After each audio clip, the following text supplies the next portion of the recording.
What is up, everybody? Welcome back to the Triple H podcast. Happy Hour Hoops presented by Trainwreck Sports. Just Jake and myself today. A little OG Happy Hour Hoops lineup for you. And SGA is the NBA MVP. He did it. All the Jokic voters out there, all the Jokic stands. You'll have to stand down for this one because SGA is holding the MVP trophy. Whether Jake and myself agree with it or not, it just happens to be true. Jake, just let's get right into it. Initial thoughts on SGA winning the MVP. I feel like we kind of knew this was going to happen. I was still holding out hope for Jokic, and the voters came through, but obviously we have SGA MVP. Yeah, not surprised at all. So I guess they were waiting for here. I gotta fix my thing. Oh no, I'm actually good here. They were waiting for what? For him to be clear of Jokic in the playoffs? Like what was the deal of them waiting for so long to announce this? Because if you saw I saw a tweet the other day that was like basically the dates that they announced the MVP, and it's at least 12 days later than the latest date before. So I don't know if that's like a thing to avoid the backlash. They did it to avoid announcing it during the series to piss off Jokic. I don't know. I don't like it though, honestly. And it goes into the theme that I'm gonna go into today of what I'm seeing around the association and the media sphere and everything. But listen, SGA, all he had to do was basically replicate what he did last year, and he was getting this MVP no matter what anybody did. Honestly, in my opinion, he's been great. This is the issue with this for me, Dunny, because I used and I still I used to really love Shea Gilgeous-Alexander, like love watching him play. And I feel like when we first started this podcast, we were very high on Shea as a guy. We loved him, just loved his potential, loved him as a piece for the future. Did we? I don't think either of us ever saw him being the MVP of the league, but I think it's a guy that we both shared, optimism for to be a good player, maybe a star, maybe an all-star in this league and everything else. So I want to be happy for him, right? Like I just want to sit here and be happy, but I'm not happy about it today. And it has nothing to do with him, honestly, because he's been awesome. And you can say whatever you want about that team, and they are loaded. And maybe he does get more calls than the average player. Maybe he does foul bait a little bit. We can get into that a little bit too later on, because I do have some thoughts on that. But the biggest issue for me is that Nikola Jokic is still the best player in the world. And there's two MVPs that we're going to look back on in NBA history and be like, those should have been Jokic's. I truly believe that's how we'll feel. Much like we look at MVPs for LeBron and further back for Kobe, those two Nash years. Like there's so many spots where we look and we're like, how did Karl Malone, like, it's like, how did these things, like, why did you guys decide to do that? Was it really worth it? Was it worth it because you were bored to do something like that? Because that's why they're doing it. And that's the issue I have, is that it's doing it. It's naming the MVP because you want to do something different. That's what they did with Embiid a couple years ago. Did Embiid and SGA both have incredible MVP worthy seasons? Oh, absolutely. But y'all can't tell me you don't watch basketball. If you watch basketball 82 games a year and tell me Nikola Jokic isn't the best player in the world and wasn't the best player in the world this year, I don't know what sport we're watching. That's where I'm at. Like this was clear and dry to me, but the narrative was so strong before it could even be stopped. The narrative had started for SGA, and I think that's what happened. It was a runaway train. The only thing the Nuggets could have done is be like win 60 games themselves. I honestly think, and I don't think that's fair. Yeah. Yeah, I'm with you, man. I'll start with saying that SGA super impressive season. Like I agree with you. Definitely an MVP type season. It's just tough when we watched Jokic all this year. We saw the 60-point triple double. We saw the team that he, dragged to the playoffs was half away from making it to the Western Conference Finals with a bum MPJ, and I don't mean he's a bum. I mean he was, not the full version of himself. He was injured, and just a pretty lackluster supporting cast, to put it bluntly. So it was an incredible season from Jokic. I understand the votes to some degree with SGA, but as the season went on, it was just like I don't know how you couldn't be voting for Jokic if you have a vote in this thing. Um, but yeah, I mean they had the best team all year. They they were leaps and bounds above everyone defensively, and he was kind of the leader on both ends. You know, it's not like SGA is a slouch defensively. He's very good defensively. He's one of the best scorers I think we've seen in a long time in this league, and it kind of made sense. It was just the Thunder's year. I think the voters just put the trophy in the hands of the guy who is leading the best team in the league, and that's kind of what happened here with SGA. But it's funny because, and we can segue right into OKC Minnesota here. But Yeah. the first thing I put for OKC Minnesota is Shea has the NBA world by the balls right now, and that was before the news even come out that he had won MVP. Because I mean, you know, whether it's the Thunder fans or SGA fans alike going crazy for this dude, or it's all the people complaining about the fouls and him going to the free throw line and him living at the free throw line. And I think I saw Jamal Crawford say this on a podcast today, but if you took away SGA's free throw points, he still would have led the league in scoring, like towards his average. So, I mean, yeah, He we can was complain. so far ahead on the average. I mean, it's not like it was Yeah. close on the scoring average. Right. And like also I think that's something that can be separated. Like it's a good thing to put True. stuff into perspective, but that doesn't mean that, you know, the fouling can't be out of control some games. And I think last night was one of those games. And I think people have a fair gripe to be pissed, but let's call a spade a spade. The Timberwolves just didn't show up last night. And I think, you know, if SGA had made a bunch of trips to the free throw line or not, Minnesota was probably losing that game. They shot horribly from three. They didn't get anything from their bench. Ant didn't really show up. He also had an ankle injury, came out of the game, came back in. So it's just crazy the discussion or the just everything that's going on with SGA. The hate, the love for him. He wins MVP the same day that people are going crazy about his free throw attempts.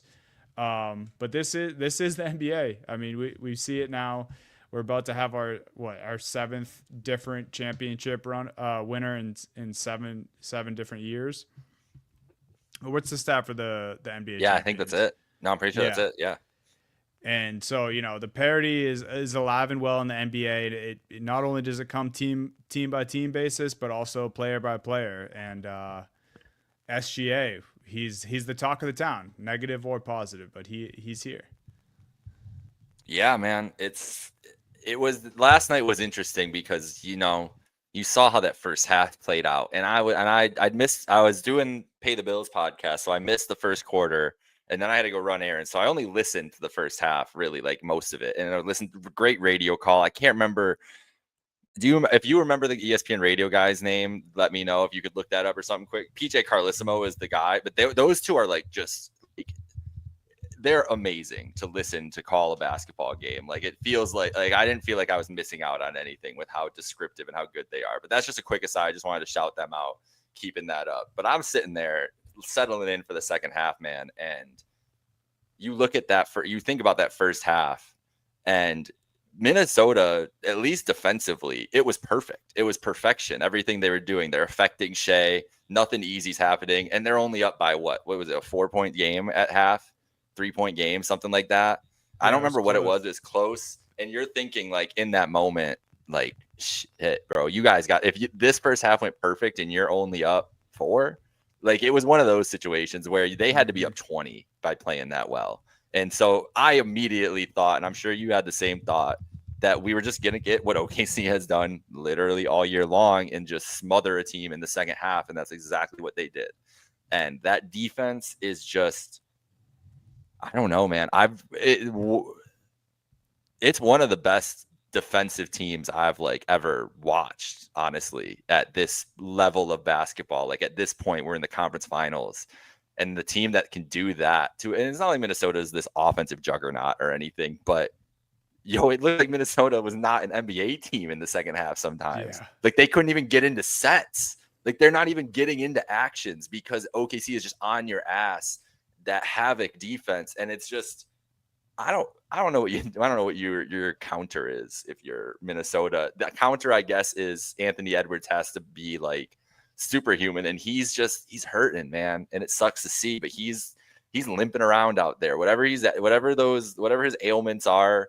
I don't remember what he's actually reported with. It might what are the did they say hamstring or back or something? He rolled his ankle last night.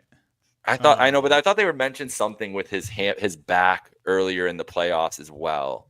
I remember him. That's what I was gonna mention. He hits his ankle and he's down on the floor, and it's just like the guy is just a warrior, but you can't expect him, I don't think, at this point to put up like a 50-point performance for them, like flying around and doing stuff. So I don't know. The path is really narrow for Minnesota, don't you think? Like to actually have a chance in the series. Oh yeah. And yeah, I mean the points about OKC's defense, like as good as SGA is, he won the MVP today, and I mean they're just a superb team in general. So give all the teammates credit too, but their defense is just unbelievable, man. It's so disruptive is really the best word for it because I think there's great defensive teams around the league. There's teams that have great defensive players. This is just a all-out great defensive unit. Like they just wreak havoc, man. They make other teams uncomfortable, and that's when they're most comfortable because that's when the turnovers start coming. That's when they can get out in transition. That's when they can turn their defense into offense.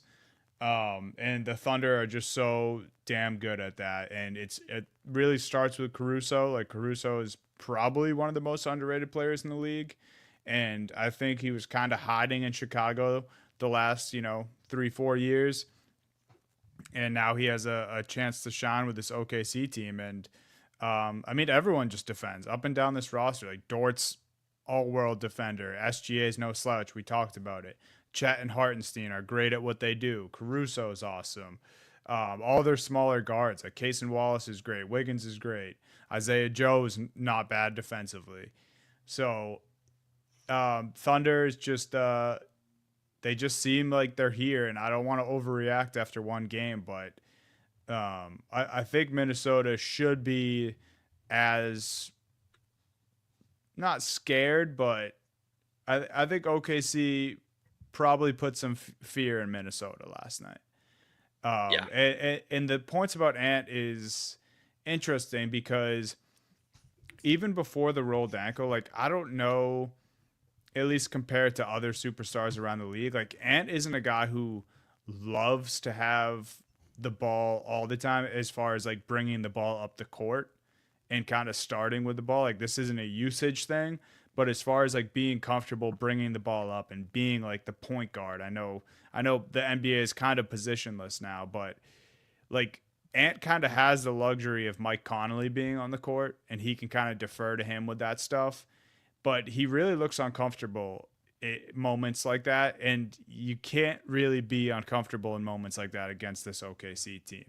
And then obviously the rolled ankle just makes that all 10x. So they're in a real tough spot.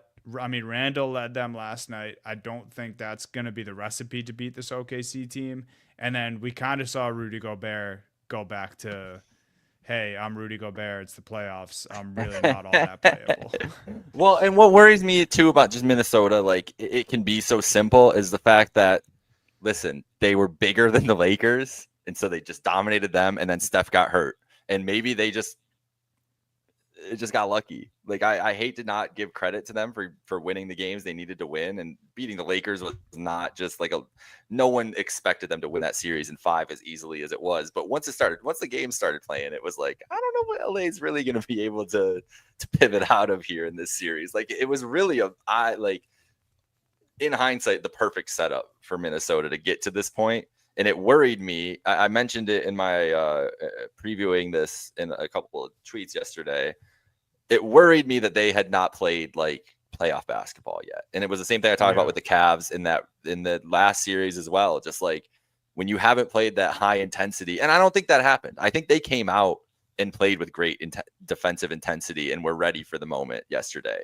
But they didn't they didn't have any answers though. And it felt like a team that like it felt like that for end of that first half, like the end of that game one, the end of that second half, it felt like it was over, like you said, or like it felt to me like I really just like I don't see the adjustment unless like Nas Reed all of a sudden turns into a superstar, or like somebody has to do something that is completely out of left field for Minnesota to have a chance, just because OKC defensively is just it's so hard to bro. You have to work so hard to get a good shot, like a good look Right. against them. So it's tough. And I like that you bring up the Lakers series in general, but also the game one of that series was the complete opposite of what we saw in Oklahoma City last night.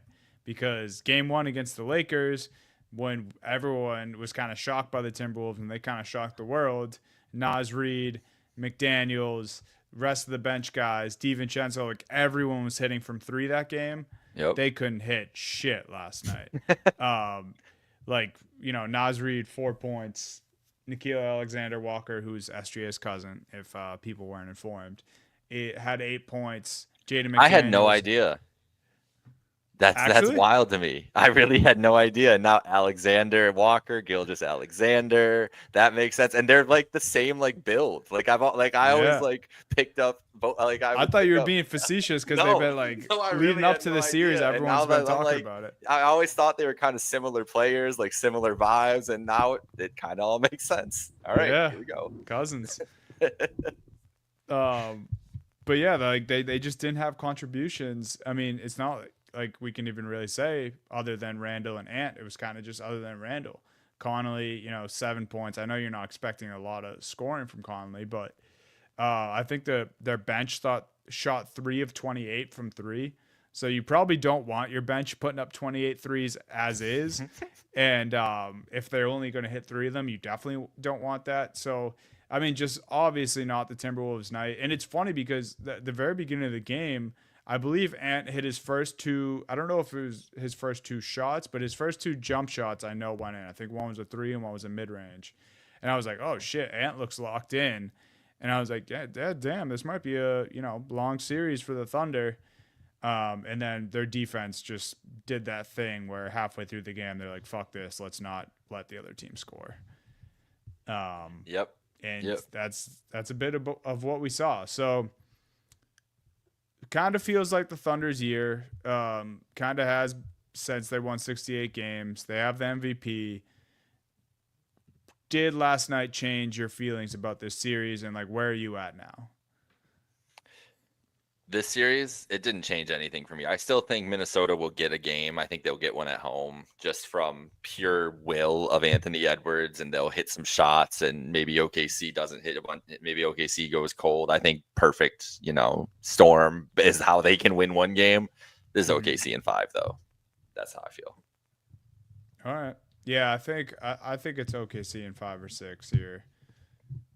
I really wish Ant didn't roll the ankle. Like I hope we have a few just crazy games where SGA and Ant are battling down the stretch. But it's tough, and it's also tough to ask that of Ant when you actually do look at this OKC roster and you're like, oh shit. And going back to the SGA Jokic discussion, that's kind of why it makes Jokic's not only regular season run but his run in the playoffs that much more impressive because Jokic Yeah, was man. playing with a bunch of dudes who were banged up beside him and didn't really have a lot of depth around him regardless, and he went toe to toe with this team. So yeah, I like OKC. It just every day that passes, it just feels more and more like the Thunder's year. SGA won the MVP today, so that'd be crazy if he can add a ring to that. But obviously, a lot of basketball left to be played in this series, and then the other series, which we have tonight, just a few hours from now, Knicks Pacers. It's the city of Bing Bong versus the city of the most overrated player in the league. Um, we have Reggie versus Spike, Pat McAfee, Stephen A, Indy versus New York. The I don't Pat know if we McAfee talked. Stephen A angle is underrated. Never even thought about that one. Yeah, That's a good and one. apparently they don't like each other, but that's Too bad it's a TNT series. yeah, that is too bad. Oh, Dunny, you're muted. Dunny, Dunny, you might have unplugged. This is live troubleshooting. It sounded like you unplugged. It sounded like are you back? You're back. Am I good? Yeah, you're back. All right, cool. Yeah, I assume Stephen A will be at all the games because ESPN is not calling them, but should be great either way. Obviously, last time we recorded, Boston was still in the mix. Unfortunately, they Yeah. are no longer. So before we preview tonight and the rest of the series, Hey, who you do you got some like? thoughts? Oh, okay. I thought you had some Celtics thoughts. That's where you were going No, with no, that. no, no, no. Okay. Just tonight then, or the rest of the Yeah, or series? who do you got in the series? Okay. This series is, I think it's gonna be a war, bro. Honestly, I think it's gonna be a war. But I think Zach Zarba is the referee tonight, and I know that because I looked for it this morning. Because I think Indiana, unfortunately, is playing two teams this whole series, and whether the league can tell us, whatever. We know the agenda here, right? Like we know what the agenda is. My dad has already penciled it in. OKC Knicks is going to be a fun final series. I think the Pacers Wow. are just as good, if not a better team than the Knicks. Truthfully, I mean, I think this is a pretty even matchup across the board. I think the Pacers have the best player in the series, not the most overrated player. I think they have the Ooh. best player in the series. And when you have the best player in the series, you get to dictate the terms usually.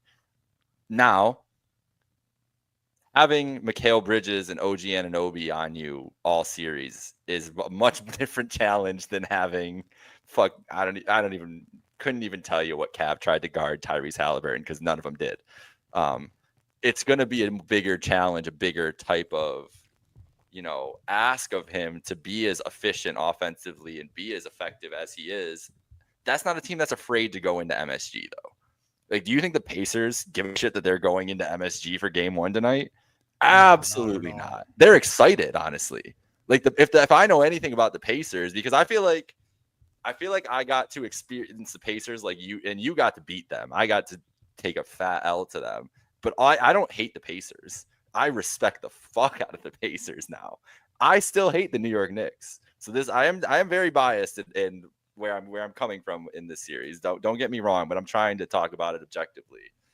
But I just think when you look at this top to bottom roster, like, yeah, maybe the Knicks have more. The Knicks, they're the Knicks, and they have a flashier team, and they have just MSG behind them. And the big trade for Bridges is a big deal, and the big trade for Towns is a huge thing. Bro, would you rather have Miles Turner or Karl Anthony Towns in a playoff game at this point?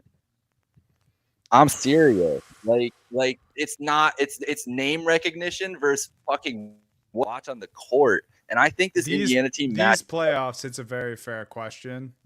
That's what I'm I saying. do I'm think saying, I think it's a little disrespectful to Cat, but I see your angle.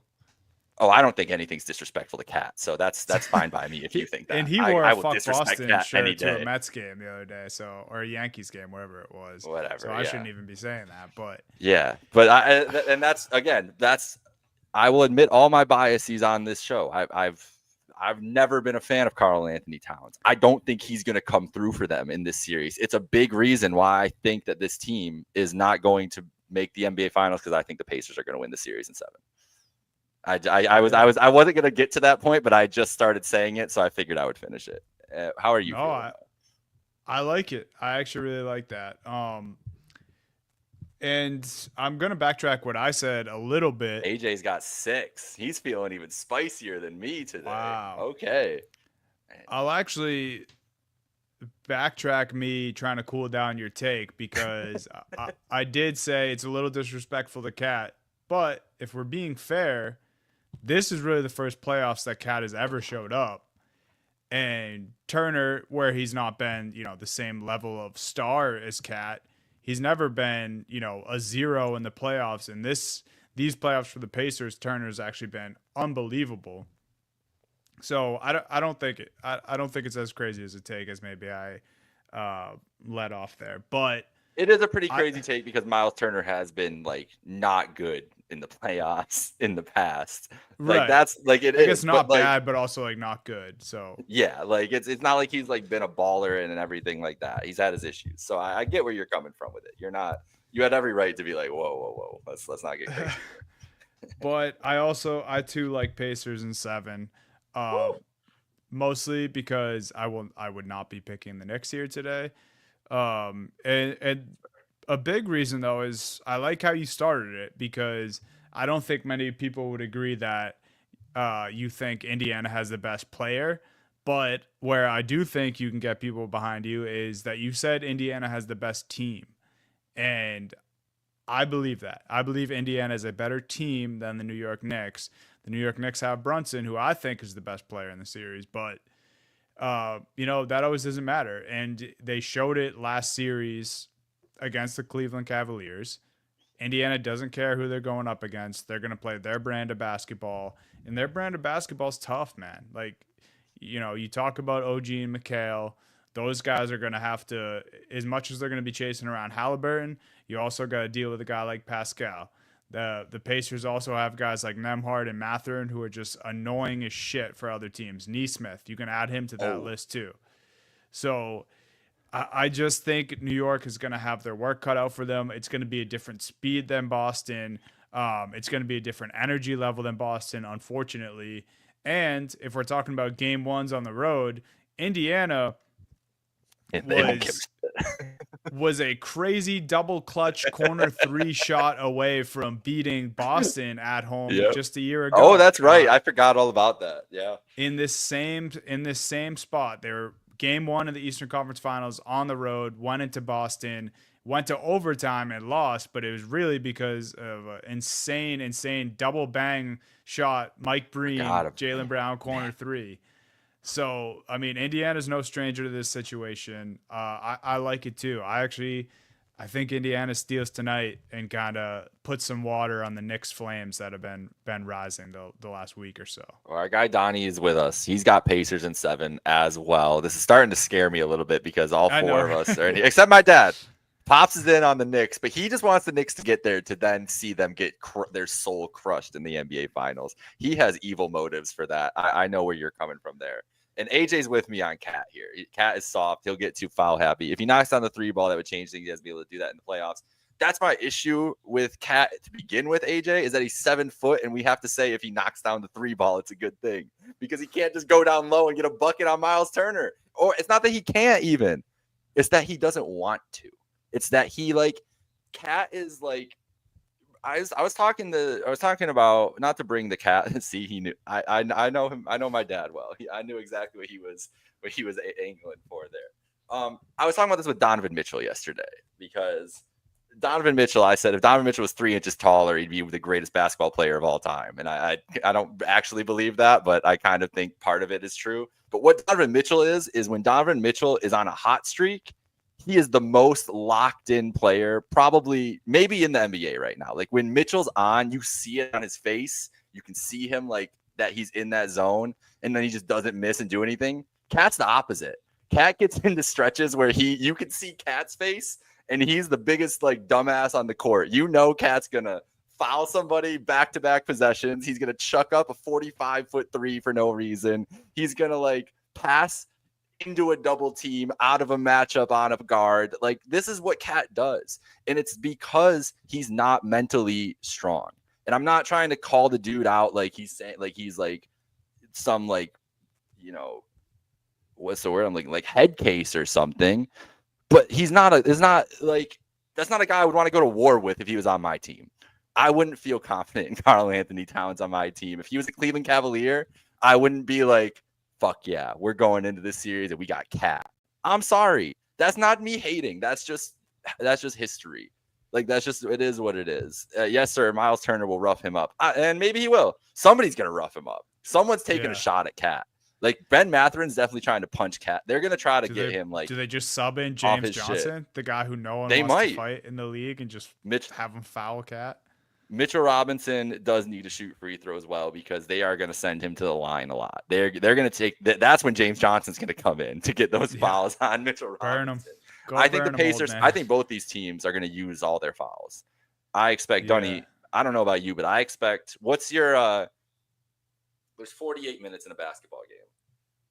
What, let's say over under, let's just do it right around, let's say 26 and a half minutes. Over under 26 and a half minutes, the first skirmish that has to be broken up by the referees tonight. Ooh. I'm going to say under. That's what I think, like, could be like the first quarter, honestly. Yeah, it could be for, I mean, and we can get into to the other stuff I have here in the doc. Like, yeah. This is two crazy fan bases, just completely different too. Like Knicks are crazy to the point of like delusion. Indiana is just like crazy for basketball, no matter what it is. Obviously, historic franchise. Both historic franchises both have a historic rivalry. You know, going way back. And I mean, the Knicks fans were fucking throwing not just trash. We're not talking apple cores and bags of chips.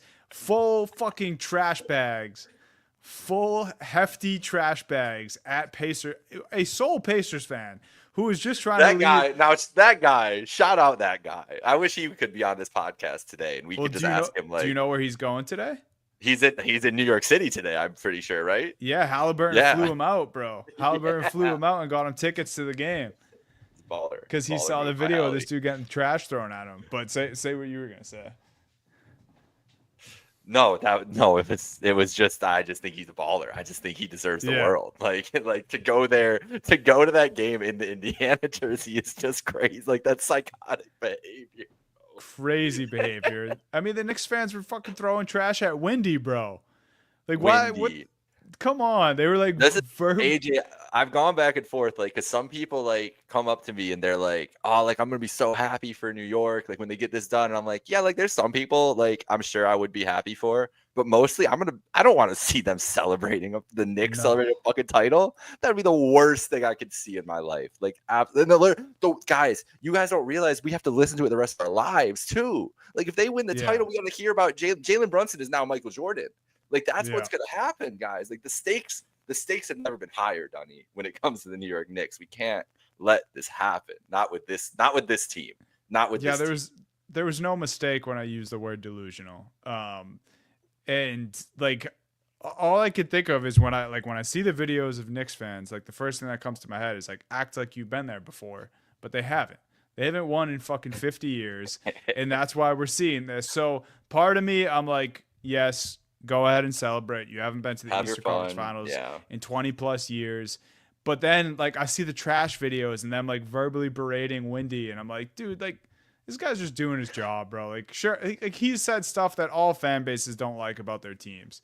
You have more reason to not give the Knicks any credence than I do, because they would never give Celtics ever in the flip side. If you guys had won a championship in 50 years and they had won 17, they wouldn't give a fuck if you guys won a championship again. We would be the Hornets to them. Yeah, exactly. If roles were reversed, we would be the Hornets to them.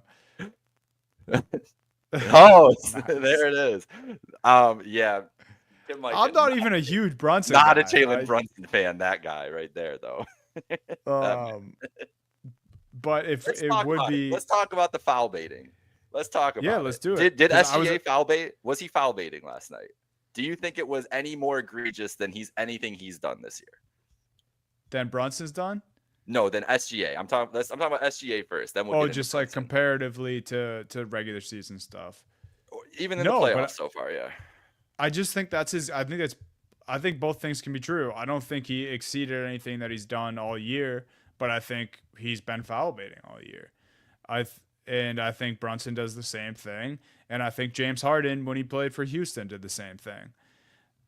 I just think it's tough. It's like it's the lame thing to tweet when Brunson or SGA is playing, but it's like unethical hoops is like the only thing I can think of. And it's one thing if you're foul baiting and you get an and one and the crowd gets hyped up and it doesn't kill the flow of the game. But if you are dribbling out the shot clock, then you get to your stuff, you have the matchup you like, you drive, you flop just to get to the free throw line, just to get the 2 points. Like it's just a tough watch sometimes. Yep. And so even, basketball fans who don't have a horse in the race, like me. The Celtics are out. I'm watching all these games. I don't really care deep down who wins, but it's still like tough to watch sometimes. You're like, really? We're gonna call that, especially in the playoffs. That's when fans want to see the refs put the whistle away, let the Yep. guys play. So do I think SGA should get shit and say that he's a lesser player for this style? No. But is it annoying to watch as a fan sometimes? Yes. And I think Harden was unbelievable at it, pissed people off when Harden did it too. And this is SGA and Brunson's version of it. It's just tough to watch. It was even tougher. Like opposing fans, I feel for you. So Minnesota fans, I feel for you. Indiana fans, I'm sure we'll see it tonight too. So yeah, I think both things can be true. I didn't see anything more egregious last night from SGA than the rest of the season for him. But I do think that at times his game could be a little unethical. Unethical is a great term that whoever decided to start using that on NBA Twitter, kudos to you because it is a perfect way to describe it. It's nothing wrong with it, and I think AJ, you need more letters to explain your stance about Brunson. Maybe I'm gonna try to read your mind here because I think we share the same stance. I also think Brunson's really good. I also think SGA is really good. I think foul baiting's smart. I think it's a skill. I think these guys are really good at doing it too. The league has told these guys it's worth doing for years and years and years. They told James Harden it was worth doing. They haven't de-incentivized it in any way, shape, or form because it's really hard to tell. Like they're good at this. What AJ I think is saying Brunson's really good is what he's really good at. And because he's small and because he's so compact, he can make he can initiate contact that makes it look like somebody else is making contact. Like if you're a little guy and you run into a big guy, you're probably going to bounce off of them, like just as a normal person. Like there's little ways that they know angles, they understand physics. They like, especially SGA. SGA understands the angles on a basketball court better than like anybody, honestly, I think in the NBA right now. And I don't know how to describe that. Like I'm not a basketball like savant, so I don't know how to describe that more than just like how I see him like turning a corner at such a way that he can slice to the rim and get contact. Brunson is incredible at this. Donovan Mitchell is incredible at this, slicing through like the double teams. And then you have to make contact with them because you're chasing them. Like there are so many little things that these guys do that are put in their game to initiate contact that are not inherently wrong. But when you put it all together in the package of what these guys present on the floor, you're like, I don't feel nice about that. And that's really all it is, right? Like, we just don't feel good about it. We want to watch AI. We want to watch you just get crossed over, fall out of your shoes, and then get a 3 hit on you. We don't want to see this shit.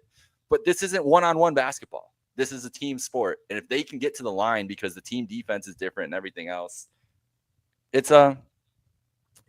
have to take advantage of it. This is AJ. He plays too much iso ball for my liking. I don't think he's great enough to carry the team as a main guy to a title. Well, AJ, we agree because he is under 6'4", and those guys don't usually lead teams to a title. So I think the max they can go is to the finals. This is what it comes down to for me, Dunny, with this Knicks and Pacers series. Do you think that either of these teams could even touch the Thunder if they get there? No, I now that Boston's out, I mean, I'm pretty sure I've had Boston OKC all year. Yep. Um, and yeah, I think OKC beats whoever makes, if they make it. Yeah. Which we both think is going to happen. But yeah, if we're doing predictions, I think it would be OKC against either of these teams.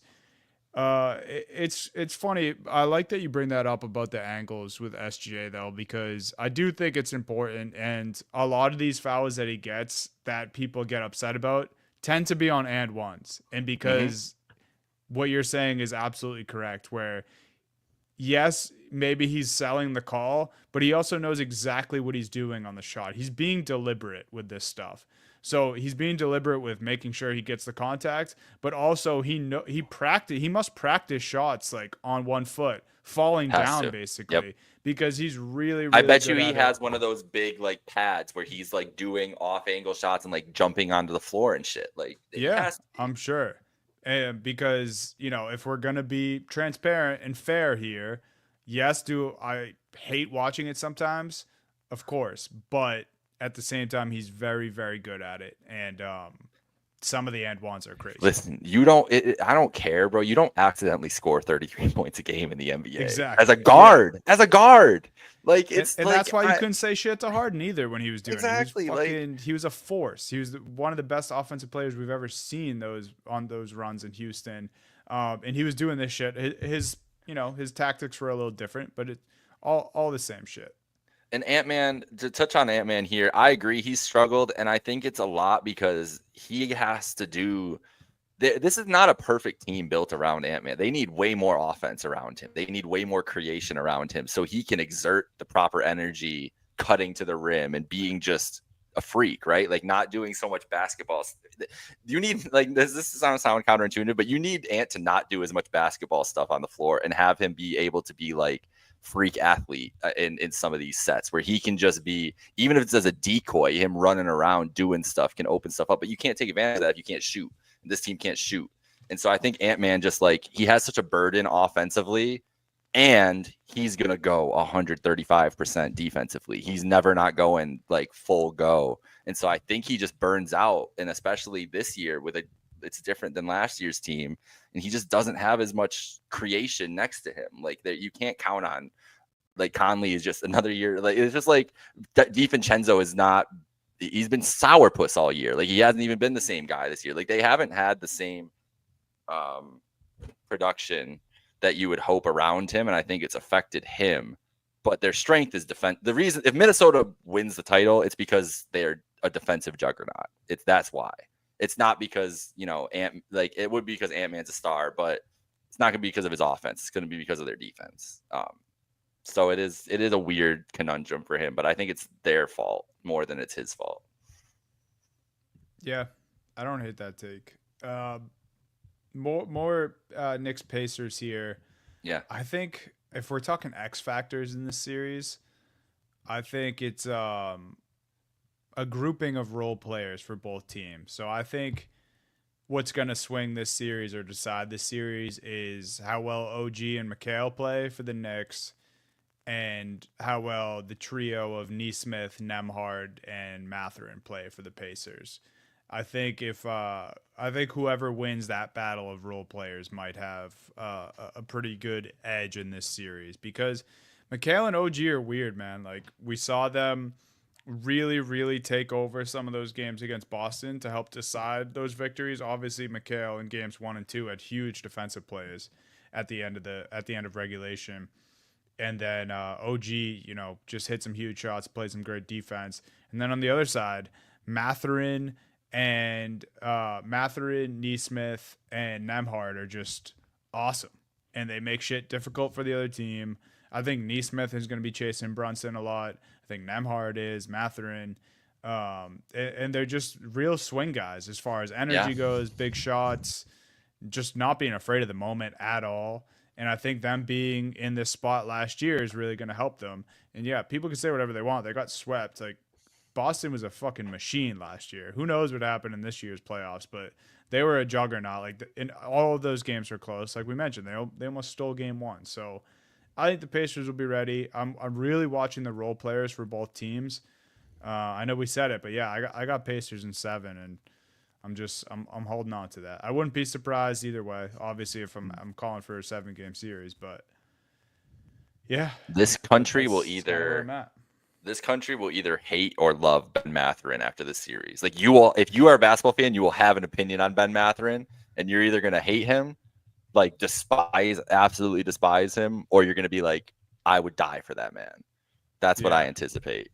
Ben Mathurin's going to do some grimy shit in this series to the Knicks, and I'm going to enjoy it so much more. That I was like, oh, Ben Mathurin was the bane of my existence in the second round. That guy, he knew how to get under people's skin. I mean, DeAndre Hunter went and shoved him straight on the ground, bro. Like I've never seen a player do that like that outward. And then he didn't even get kicked out. That's how much bullshit Mathurin was pulling. So I'm excited to see him become the villain of MSG. I think he's gonna try to make himself the villain of MSG. I truly believe that. This is a nice point about Mitchell Robinson. Mitchell Robinson was a plus 15, plus 20 multiple games against the Celtics. Can they keep doing that when he's out there? I don't know about in this series. I don't know. I was surprised he could do that against the Celtics. I think that's more the Porzingis issue than anything else, right? Like it was just because Robinson wasn't having to like deal with threats in the low block as much as he's going to have to in this series with Siakam and Turner. No offense to Al Horford and Luke Cornett, but it's a different kind of animal. So I don't anticipate him doing that this series. Yeah. That's about it. Sorry, Dunny, but that's it. Yeah, no, you're good. I just saw a ghost there for a minute. And AJ's calling me the modern day Atlanta Hawks. So we're just having a banner end of the pod here. AJ, I can't. I'm not even mad. I was mad about it all year. I can't. They're better. Actually, they're better. They made the conference finals. So hey, Horford got double hate somehow there. He got lumped into the. That's so funny. Somehow Al Horford just got robbed. Catching strays. Got lumped into the Cavs and Celtics. I'm sorry, Al Horford. This is a formal apology to all the Horfords, especially Anna. We did not mean it. Dude, you do not want to smoke with Anna Horford. Al, Anna, the Horford, every Horford in the world. I apologize. Shout out Tito. I met. Shout out Tito. Yeah, shout out Tito. Horford apologies for everybody. Yeah, that's the conference finals, folks. It's probably not the one most of us predicted at the beginning of the year, these 4 teams to be left. But this is what we have. OKC, Minnesota. You really hope, Ant and the guys can bounce back, and that one's a little more competitive. And me and Jake both have Knicks Pacers, which starts tonight, going 7. So it should be all interesting. I know we're about to hop off here. Do you have any closing thoughts on Denver? Any closing thoughts on Denver? Or I guess answer this. Do you think much different team next year, or do we see the same trio of MPJ, Murray, and Jokic try to do it again? Yeah, they run it back. I think they run it back, new coach, and I think they're going to be one of the best teams in the West. Honestly.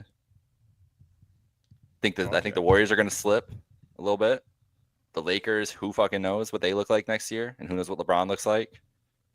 The Rockets are going to be up there. The Thunder are going to be up there, and then it's Wolves, Nuggets in my mind. Clippers, I can't anticipate them redoing what they did this year. This was the best possible Clippers year you're going to get. So we may see the most motivated Jokic we ever have next year. That's possible. He's now been robbed of 2 MVPs, and his coach just fucking flamed him on television last night. His old coach. Yeah. That's crazy, that was crazy. Bro. Did you see you didn't win a title, but you never would have won a title without that guy. You never would have been. You would have been shit. Tweeted? What did George Karl tweet? He said Jokic got robbed from the NBA MVP and said, "I guess I'm the only former Nuggets coach that cares about Jokic." But George Karl last week said he never tweets. It's not him running his Twitter. Yeah, I mean he's kind of a cuckoo bird too. But Giannis to San Francisco last year, very possible, but we'll see. It's gonna, if Giannis wants to go, he might do it. And AJ wants some hockey takes from us. I have 2 hockey takes. Quick, got 2 NHL takes because this is fun to have the conference finals at the same time every year. I fucking hate this playoff format, and we are robbed every year in the Eastern Conference of a great conference finals series because of it. Florida should have been playing anybody else, but Carolina is not meant to be there. So Florida's going to walk to the final. Luckily, the West could be really fun with Dallas and Edmonton, but I'm so tired of this playoff format. Just go to the NBA's format. Just do 1 through 10 and do a play-in. Do the whole 9 yards. It works so much better. That's it. I like that. We have very conflicting takes then because I just want the Hurricanes to keep winning games because of our pool, our playoff pool. But I will be happy if you win. That's it though. Other take. I did not think I would enjoy Marchand on Florida this much, but if the Bruins are gonna suck, I'm glad that Marchie's still in it and just fucking doing his thing. Because he's been a legit playoff hero for them. This isn't a dude who's just role player making the difference. This dude is still putting in some fucking great. Scored an overtime goal. It's crazy. That is really cool to see. And then otherwise I just kind of to make it close, but it doesn't look like it. It might be tough. One of my best friends is a die-hard Florida Panthers fan. Like he is one of was born in Miami, played hockey, is like one of the original Florida Panthers fans, like legit. So I'm always so happy for him. Like this last couple of years, like I just become a Panthers fan once it comes to the playoffs because he never thought this was possible. None of us ever thought this was going to happen. The Florida Panthers could be going to the Stanley Cup again, and the Buffalo Sabres 15 years next year. Are we gonna run it back? We'll see. So it's a wild time to be here in 2025. But Dunny, we got to get going here. This is a great show. Thank you guys all for tuning around. Thanks, AJ. Yeah, that was only the start of the bane of my existence. So I appreciate you hopping on the Warriors bandwagon at that time. I'm not traumatized at all by those years, so we're leaving now. We don't need any more. We ended this really poorly for us, Dunny. Like we were really mean to ourselves here at the end. So you know what? We're gonna have a nice weekend. Have a great Memorial Day weekend. We'll be back next week, and there will be a lot of basketball for us to talk about when we're all together next week. We'll be damn close to the NBA Finals. So stay tuned with us. Lock in, and then right after this on Train X Sports, it will be the Wrestle with Emotion show. So stay tuned for that. So thank you, Dunny. Thank you, everybody, for tuned in. This is Jake Micah. Have a great night, folks.